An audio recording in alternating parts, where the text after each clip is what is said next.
டேய் நான் யார் தோல்லையும் கை போட்டது கிடையாது. ஏன்னா இம்மன் நம்பியார் ஆத்தாடி வடுவில்லன் இம்மன் நம்பியார மிரளுவாங்க.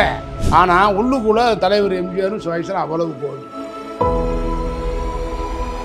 இந்த வயசில் இந்த மாதிரி ஒரு மார்க்கெட்டில் தன் செயலை பயன்படுத்தி இந்த மாதிரி ஒரு அடியை பார்க்க முடியாது.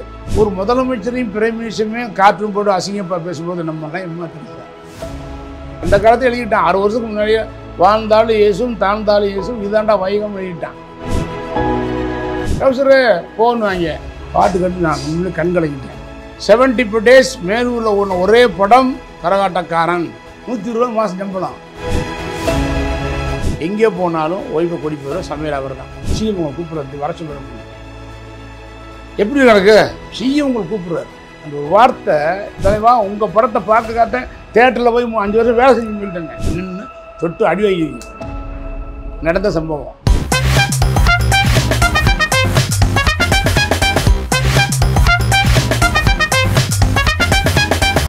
வணக்கம். வணக்கம். ரொம்ப ரொம்ப சந்தோஷம் சந்திக்கிறது. ஃபைனலி டிவி நேயர்களுக்கு எனது மனமார்ந்த வணக்கத்தை தெரிவித்துக் கொள்கின்றேன். நடிகர் ராமராஜன் அப்படின்னு சொல்லலாம், கரகாட்டக்காரன் ராமராஜன் சொல்லலாம், பாட்டுக்கார ராமராஜன் சொல்லலாம், எப்படி சொன்னாலும் உங்களுடைய மக்கள் நாயகன். இந்த ஃபோட்டோவை நான் வந்து பார்த்தேங்க. ஆமாம், ரொம்ப சந்தோஷமான ஒரு ஃபோட்டோவாக இருந்துச்சு. இது வந்து எனக்கு அமைத்த லெஜண்ட் சார். அமரனை வந்து எனக்கு இன்றைக்கி எங்கள் ஊர் பாட்டுக்காரன் சொல்கிறீங்க, கரகாட்டக்காரன் சொல்கிறீங்கன்னா அந்த படத்தை வந்து அமரனை டைரக்ட் பண்ணார். அதே மாதிரி ராஜானை வந்து எனக்கு வந்து இன்றைக்கும் இப்போ கேப் பண்ணுறீங்க. இந்த 2001 இன்றைக்கி வரைக்கும் 24 வருஷத்துக்கு எத்தனை படம் பண்ணிக்கிறீங்க? 3 படம் முடியுமா? இன்றைக்கி வரைக்கும் நீங்கள் பேட்டி எடுக்கிறீங்க, நீங்கள் வர்றீங்க. அதுக்கு காரணம் என்ன அப்படின்னா, இந்த படங்களில் நான் அண்ணன் இசைஞானியோட நடித்த படங்கள் எல்லாமே பாட்டுகள் வந்து அவ்வளவு செட் ஆகி போச்சு மக்கள்கிட்ட. அதனால் எனக்கு வந்து அவர் கொடுத்த பாட்டுகள் தான் என்னை வாழ வச்சுக்கிட்டு இருக்கு. அதாவது என்னென்னா எங்களை சொல்கிறாங்க எல்லாருமே, பஸ்ஸில் போகிறோம், கவர்மெண்ட் பஸ்ஸில் போகிறோம், ப்ரைவேட் பஸ்ஸில் போகிறோம், தாம்பரத்தை தாண்டி கன்னியாகுமரி வரைக்கும் எல்லாமே நம்ம பாட்டு தான் சொல்லும்போது ரொம்ப சந்தோஷமாக இருக்கும். அந்த மாதிரி லெஜெண்ட்ஸ் அவங்க. அங்கே போயிருந்தேன், அவங்க வாங்க கூப்பிட்டார், உள்ளே கூட்டி போய் இதை பாரு அப்படின்னாரு.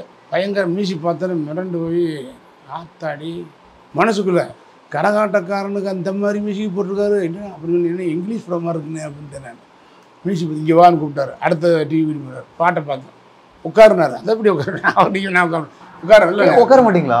எப்படியும் உட்காருங்க. என்னங்க அவர் இசைஞானி அவர் தெய்வம், என்னை வாழ வச்சு தெய்வங்க அவர். கேட்ட ஒரே ஒரு கேள்வி கோரிக்கை மட்டும் என்னென்னா, இத்தனை படம் மியூசிக் பண்ணிட்டீங்கன்னு நான் மண்ணுக்கத்த பொண்ணுலேருந்து என் டைரக்ஷன் அவங்க மியூசிக் நான் ஆசைப்பட்றேன். அது வரைக்கும் நடக்காமல் இருக்குது. டைரக்ஷன் பண்ணுறேன், நடிக்கிறேன், அதில் நீங்கள் மியூசிக் பண்ணணும்.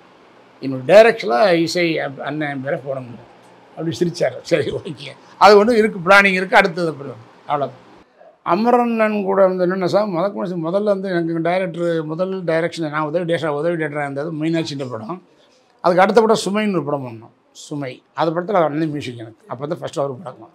அதுலேருந்து நல்லா பேசுவார், கலகலான்னு பேசுவார். அவர் ஒரு கண்ணதாசனுடைய ஒரு மறுபடியும் சொல்லணும். அவர் அந்த வார்த்தைகள்லாம் கட்ட கட்ட கட்ட கட்டன்னு எழுப்பிடுவார். நான் கண்ணதாசன் சார் உட்கார முடியாது அமையலை. பட் வாலி சார் உட்காருங்க, வாலி பட்ட ஒரே நேரத்தில் 5 படம் கொடுத்துருவார், செலக்ட் பண்ணிக்கின்றார். அதே வேகம், அதே ஸ்பீடு, அதே கண்ணதாசன் ஒன்று. அமரன் வந்து எல்லாத்துலேயுமே கிங்கு. டைலாக் ஆகட்டும், மியூசிக் ஆகட்டும், பாட்டாகட்டும், யார்ட்டையுமே ரசண்ட் ஆகலை. ஸ்ட்ரைட்டாக டைரக்டராகி நீங்கள் மிகப்பெரிய அவர் மாபெரும் வெற்றியை கொடுத்தவர் வந்து அமரனை. இந்த ஸ்டில்லு வந்து என்னென்னா நான் சொல்லிடுறேன், ஐ மீன் எனக்கு ஏதோ ஒரு பூர்வஜ புண்ணியம் இதெல்லாம் அண்ணனுடைய அந்த ராஜாண்ட மியூசிக்கு அவருடைய இது எனக்கு ரொம்ப பிடிக்கும். அவர் வந்து அவர் உண்டு, அவர் தான் உண்டு, தான் உண்டு. அவர் பெத்த தாய், அதுக்கப்புறம் இந்த ஹார்மோனி தான் ஒரு உலகம்னு இருக்கிறவர். அவ்வளோதான். யார்கிட்டையும் அதிகம் பேச மாட்டார் அவருடைய கேரக்டர். நானும் போனேன்னா வருஷம் போவேன், பதிலே வைப்பேன், அண்ணன் வாசிக்கிறோம், காலை விட்டு வரேன் அப்படின்னு அவ்வளோ. அவர் எம்மையில எந்த அளவுக்கு ஆசை வச்சுருப்பாருன்னா, அப்போ கை பாருங்க இப்படி வச்சுருப்பாரு, போட்டுட்டு அது சொன்னார் என்கிட்ட, டேய் நான் யார் தோல்லையும் கை போட்டது கிடையாது, ஃபஸ்ட் டைம் உன் தோல் மேலே போட்டுக்கேன். ஐயோ காதல். அமரன்ட்ட சொல்லுவேன், அண்ணே நீங்கள் ராஜான்னு தம்பி, உங்கள் தம்பி நான் அப்படின்னு சொல்லுவேன். ஏன்னா அண்ணன் தம்பியாக தான் நினைப்பேன். நிறைய லெஜண்ட் இருக்குது. 2வது படமே எம்என் நம்பியார் கூட ஃபைட்டு, சலம் சண்டைக்கு சிங்கம் எங்கள் தலைவர் எம்ஜிஆர் தான். அதை படத்தை சுற்றக்கூடிய நிலைமை, 2வது படத்தை டபுள் கும்பு சுற்றின நம்பியார்கிட்ட. ஏன்னா எம்என் நம்பியார் ஆத்தாடி. நீங்கள் வந்து எம்ஜிஆர் அவர்களுடைய தீவிரமான ரசிகர். அப்படி இருக்கும்போது எம்என் நம்பியார்ன்ற பேர் சொன்னாலே எம்ஜிஆர் அவர்களுடைய வில்லன்றது தான் ஒன்று இருக்குது. ஆமாம் ஆமாம், கண்டிப்பாக இருக்கு. அதெல்லாம் பெருமிச்சு போடுன்றேன். அந்த காலத்தில் நான் வில்லன்னாலே சார் ஃபர்ஸ்ட் ஆஃப் ஆல் நம்ம வில்லன் பிஎஸ் பையன். அவர் கூட நான் டைரக்ஷன் பண்ணேன். ஃபஸ்ட்டு என் டேரக்டருக்கு தான் அவர். அலிபாபாவும் 40 தடவைன்னு பார்க்கும்போதெல்லாம் அவரை பார்த்து மிரண்டிருக்கேன். அதுக்கப்புறம் எம்என் நம்பியார். எந்த படமாக இருக்கட்டும் எம்என் நம்பியார் அப்படி அவர் எந்த அளவுக்கு படத்தில் பயங்கரமான வில்லனோ அந்த அளவுக்கு நேரில் ரொம்ப சார்பு. 48 வருஷம் சுப்பிரமணிக்கு போகிறேன் வருஷம். மே மாதம் யாரும் ஷூட்டிங் போக மாட்டார். என்கிட்ட சொன்னார், மே மாதம் ஒரு மாதம் ஃபுல்லாக ஃபேமிலி, எங்கே போனாலும் ஓய்வை கூடி போயிடும், சமையல் அவர் தான், அவரும் சாப்பிட மாட்டார். அப்படி ஒரு தெய்வ பக்தியான மனிதர், ரொம்ப இளமையாக ஆண்டை என்ன பண்ணிட்டான், லைஃப்பில் ஒரு சாதாரண ஒரு சாமியார் மாதிரி இருக்கிற ஆளை கொண்டு போய் படத்தில் படுவில்லன் ஆக்கிட்டார். படுவில்லன் எம்என் நம்பியார மிரளுவாங்க. யாரோ சொன்னாங்க, அவர் தாய் பார்க்க ஷூட்டிங்கில் நம்பியார், ஏய் நீ தானே இந்த தலைவர் எம்ஜிஆர் இது பண்ணது, பிச்சு விடு மிச்சு ஒழுங்காக அடிச்சுக்க அப்படின்னாப்புலாம். அப்புறம் தலைவரை பார்க்கும்போது, அண்ணே அந்த எம்ஜிஆர் நம்பியார்கிட்ட வந்து ஜாக்கிரதை இருக்கண்ணே அப்படின்னு தலைவர் சொன்னாங்க. இது மாதிரி அந்த அளவுக்கு மக்கள் பேசப்படுற ஒரு நமக்கு தெரிஞ்ச விவசாயம் வந்து தலைவர் எம்ஜிஆர் அவர்கள், சிவாஜி அவர்கள். ரசிகர்கள் தான் இப்படி போக்கு, ரசிகர்கள் தான் இது எம்ஜிஆர் ரசிகர்கள், இது சிவாஜி ரசிகர்கள், அப்படி நம்ம தான் சண்டை வர்றோம். ஆனால் அவங்க 2 பேரும் ஃப்ரெண்ட்ஸ். அப்படிங்களா? ஆமாம், எனக்கு தெரியும். நம்ம தான் அடிச்சுக்கிறோம் ஊரில், ஏய் நான் எம்ஜிஆர் என்ன சொல்கிறேன், எம்ஜிஆர் போய் பேசுகிறேன் அப்படின்னு, என்னங்க சிவாஜி அப்படின்னு. ஆனால் உள்ளுக்குள்ளே தலைவர் எம்ஜிஆரும் சிவாஜி அவ்வளவு பெருமையான மனுஷன், தங்கமான மனுஷன். இன்னொரு ஃபோட்டோ ஒன்று, ஒரு பழைய நியூஸ் பேப்பரில் ஒரு செய்தி படித்தேன். தமிழ் திரைப்பட விநியோகஸ்தர்களின் கணிப்புப்படி ஏபிசி என்ற 3 சென்டர்களிலுமே 2 கதாநாயகர்களின் படங்கள் வசூல் பெறுகின்றன. அந்த சிறப்பு பெறும் இருவர் ரஜினிகாந்தும் ராமராஜனும். ஆமாம், தங்கச்சி கேஸ் அடிச்சு கொடுத்தாரு என்ன சார். அவர் வந்து இல்லை பெரிய ரஜினி சார், அவர் முதல்ல அவர் வந்து இன்ஸ்டியூட்டில் படித்து வந்து போய் ஒரு ரஜினி சார் வந்து அவர் வந்த ரூட்டு வேறு மாதிரி போய் அப்படி போய் எங்கேயோ நீ போயிட்டார் சார். நான் சொல்லுவேன், இந்த வயசில் இந்த மாதிரி ஒரு மார்க்கெட்டில் தன் செயலை பயன்படுத்தி இந்த மாதிரி ஒரு நடிகை பார்க்க முடியாது. 2 பேர் தமிழ்நாட்டில் முக்கியமான ஹீரோ, ஒன்று ரஜினிகாந்த், இன்னொன்று ராமராஜன் செய்தி வர அளவுக்கு நீங்கள் வந்திருக்கீங்கல்ல. அது ஆண்டனுடைய கூட சார், அந்த அளவுக்கு நம்ம நினைக்கல. ஏன்னா முதல் படமே நான் 3 முடிச்சு மேலூர்லேருந்து மதுரை போய் பார்த்தேன், சித்தாம் டாக்ஸில் 3 முடிச்சு. கே பாலசன் எனக்கு பிடிக்கும். என்னதான் தலைவர் எம்ஜிஆர் படத்தினுடைய தீவிர ரசிகனாக இருந்தாலும் எல்லாரையும் பார்ப்பேன். இந்த ஃபோட்டோ இருக்குல்ல, அந்த கர்நாடகாரன், இந்த பாட்டு வந்து அந்த வனத்தில் வந்த ராஜகுமாரின்னு அது பாட்டு இல்லை. ஆனால் அமரன் அங்கேயே நாகரால் அவரே வாயில பாடி அந்த இடத்துல அதை சுச்சுவேஷன் போய் எடுத்தார் நைட்டில். அப்படியா? ரெக்கார்டிங் பண்ணலை. அமரன் அங்கேயும் ஒன்றும் கிடையாது, நாகரா பாடினார். நாகரா பாடி ரெக்கார்ட் பண்ணி எடுத்து அப்புறம் ரீகிங் பண்ணார், ஸ்பாட்டில் அவர் பண்ண. அதான் அமரன் நம்முடைய டேலண்ட். அது இந்த படத்தில் உங்களுடைய லுக் இருக்குல்ல, தலையில் ஒரு துண்டு, ஒரு ப்ளூ கலர் ட்ரௌசர், சாதாரணமாக இது உங்களுக்கு போஸ்டர்லேயே இது வருது, உங்களுக்கு தயக்கமா இல்லையா?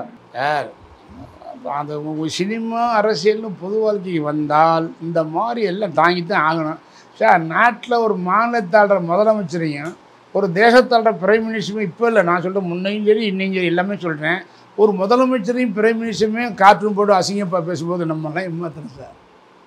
அதை வந்து அதெல்லாம் எதுதான் ஆகணும், ப்ளஸ் இருக்கும் மைனஸ் இருக்கும். அந்த காலத்தில் எழுதிட்டான், 6 வருஷத்துக்கு முன்னாடியே வாழ்ந்தாலும் இயேசும் தாழ்ந்தாலும் இயேசும் இதாண்டா வைகம் எழுதிட்டான்.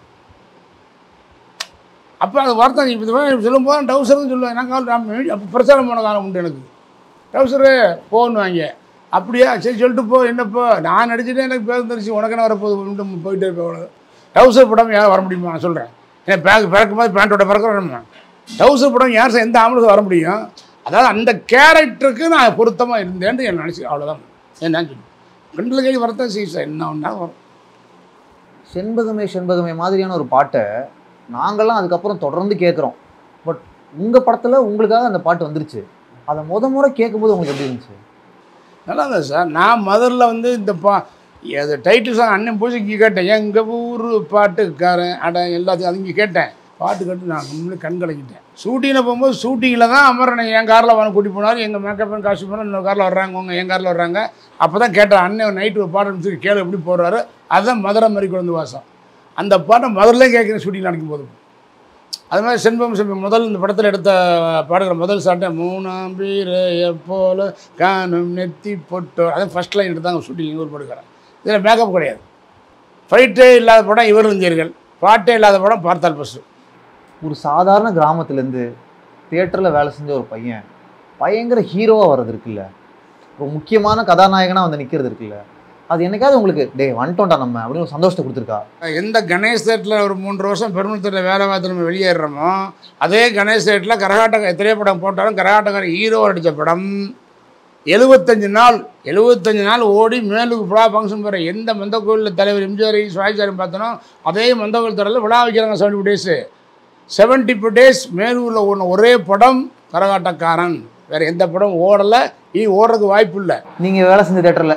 நான் வேலை செஞ்ச தேட்டரில் அந்த சம்பளம் வேலை செய்யும்போது 120 ரூபா சம்பளம், 120 ரூபா மாதம் சம்பளம். அந்த தேட்டர் விட்டு வெளியே வர்றேன். அதே தேட்டரில் நடித்த படம் நிறைய போட்டுதான். கரகாட்டக்காரன் 75 டேஸ் மேலூரில் அதிக நாள்ன்றது 75 நாள் ஓடின படம். அந்த தேட்டரில் வேலை செஞ்சால் ராமராஜன் மேலூர். இந்த பெருமை எனக்கு கொடுத்து மேலூர் மக்கள் எனக்கு கொடுத்த பெருமை போதும். எனக்கு அது போதும். அதுக்கப்புறம் என்ன வேறு என்ன வேணும்? வேலை மனுஷனுக்கு அதெல்லாம் அமையும் சார். சில இதெல்லாம் நம்ம திட்ட பிளானிங் அதான் ஆட்டோமேட்டிக்காக அமைஞ்சிடும். ஒன்றும் பிரச்சனை இல்லை. நம்ம வளர வளர தியேட்டரில் நம்ம முகத்தை நம்மளே பார்க்குறது இருக்குல்ல. இப்போ நம்ம ஊர் நல்ல ஊர் உங்களுடைய முதல் படம் கதாநாயகனாக வருது. அது நீங்கள் பார்க்கும்போது உங்களுக்கு நம்மளை எல்லாரும் பார்க்குறாங்களே கூச்சமோ சங்கோச்சமோ அப்படி தான் இருந்துச்சா? இல்லை, அன்னையிலேருந்து இன்னைக்கு வரைக்கும் என்னென்னா அஸ்டன்டேட் இருந்தாலும் நாங்கள் ஆக்ஷன் கட்டி குறைகளுக்கு பிடிக்கிறது எங்கள் வேலை. டயலாக் இப்போ தப்பு பேசுகிறாங்களா, ஆக்ஷன் ஒன்று சரியாக இருக்காங்களா, பட்டன் போட்டிருக்காங்களா, இது குறையில் பார்க்குறது அப்படி வேலை புத்தகம் டைரக்ஷன் இல்லைங்களா.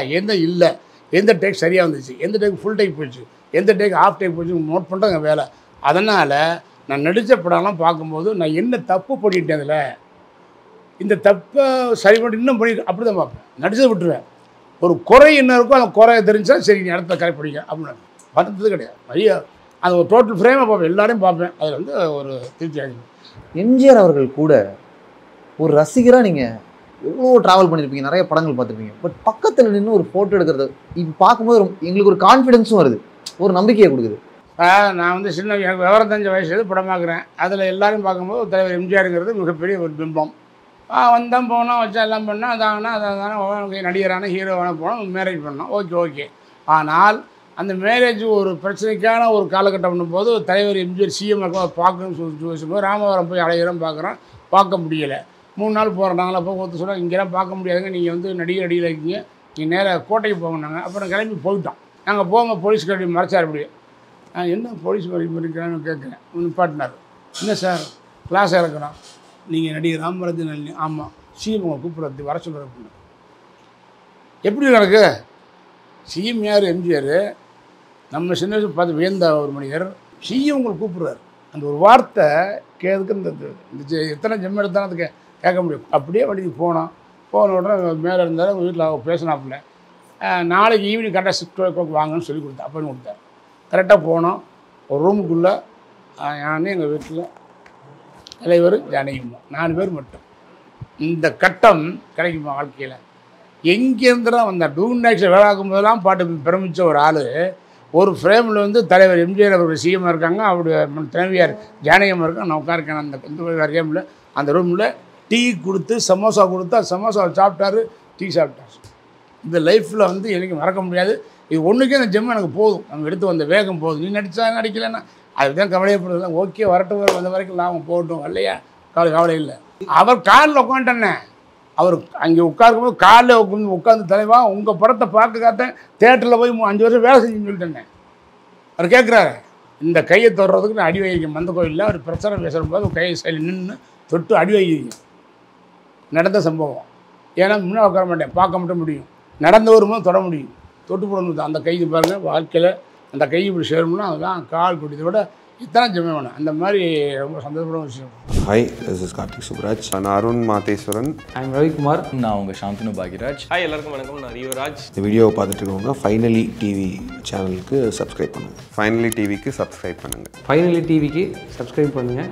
ஃபைனலி டிவிக்கு சப்ஸ்கிரைப் பண்ணுங்கள். Watch out for updates. Finally டிவிக்கு சப்ஸ்கிரைப் பண்ணுங்கள். இந்த வீடியோஸ் உங்களுக்கு பிடிச்சிருந்தா லைக் பண்ணுங்கள். ஏதாவது ஒப்பீனியன்ஸ் ஏதாவது சொல்லணும் அப்படின்னா கீழே கமெண்ட்டில் சொல்லுங்கள். Thank you so much for your love and support. உங்களுக்கு இந்த வீடியோவில் என்னெல்லாம் பிடிச்சது என்னெல்லாம் பிடிக்கல அப்படின்றத யூடியூப்பில் இந்த வீடியோ கீழே கமெண்ட்ஸில் சொல்லலாம். அது மட்டும் இல்லாமல் ஃபேஸ்புக், ட்விட்டர், இன்ஸ்டாகிராமில் ஃபைனலி டிவி அடுத்தடுத்த அப்டேட்ஸுக்கு ஃபாலோ பண்ணுவோம். தேங்க்யூ. மறந்துட்டேன் பாருங்கள், ட்விட்டர் கிடையாதுப்பா, எக்ஸ்லையும் நாங்கள் இருக்கோம்.